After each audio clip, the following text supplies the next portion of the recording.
ঢাকার ধামরাইয়ে আধ্যাত্মিক সাধুত্বের আড়ালে এক বৃদ্ধের অসম বিয়ের ঘটনায় এলাকায় তীব্র ক্ষোভ ও চাঞ্চল্যের সৃষ্টি হয়েছে। উপজেলার সোয়াপুর ইউনিয়নের সোয়াপুর গ্রামে ৭৫ বছর বয়সী হিন্দু সাধু শ্রী গোপালচন্দ্র ঘোষের ২৫ বছরের এক যুবতীকে বিয়ের এই ঘটনায় চলছে নানান আলোচনা সমালোচনা। বয়সের প্রায় অর্ধশত বছরের ব্যবধানে এই বিয়েকে স্থানীয় ও নেটিজেনরা স্বাভাবিক হিসেবে মেনে নিতে পারছেন না। স্থানীয় সূত্রে জানা গেছে, সোয়াপুর গ্রামের বাসিন্দা শ্রী গোপালচন্দ্র ঘোষ এলাকায় দীর্ঘদিন ধরে একজন সাধু ব্যক্তি ও আধ্যাত্মিক পুরুষ হিসেবে পরিচিত।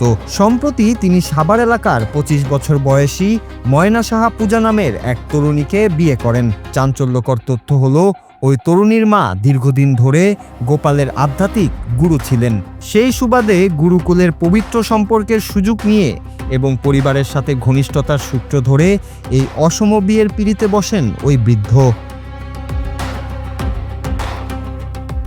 নেটিজেনরা বলছেন, একজন সাধু পুরুষের কাছ থেকে এমন আচরণ কোনোভাবেই কাম্য নয়।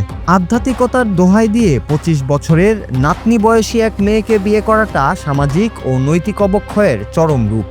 বিষয়টি সামাজিক যোগাযোগ মাধ্যমে ছড়িয়ে পড়লে সোয়াপুর সহ আশেপাশের এলাকায় ব্যাপক আলোচনা সমালোচনা ও নিন্দার ঝড় বইছে।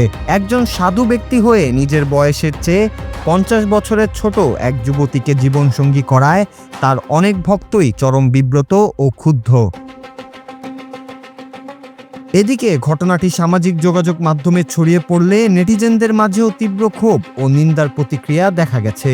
অনেকেই মন্তব্য করেছেন, ধর্মীয় বা আধ্যাত্মিক খোলস ব্যবহার করে এমন অসম বিয়ে কোনোভাবেই মেনে নেওয়া যায় না। এই অসম ও বিতর্কিত বিয়ের পর থেকে এলাকায় সাধুর প্রতি সাধারণ মানুষের শ্রদ্ধা ও বিশ্বাসের জায়গায় বড় ধরনের চিড় ধরেছে, যা নিয়ে এখনও চলছে নানা কানাঘুষা।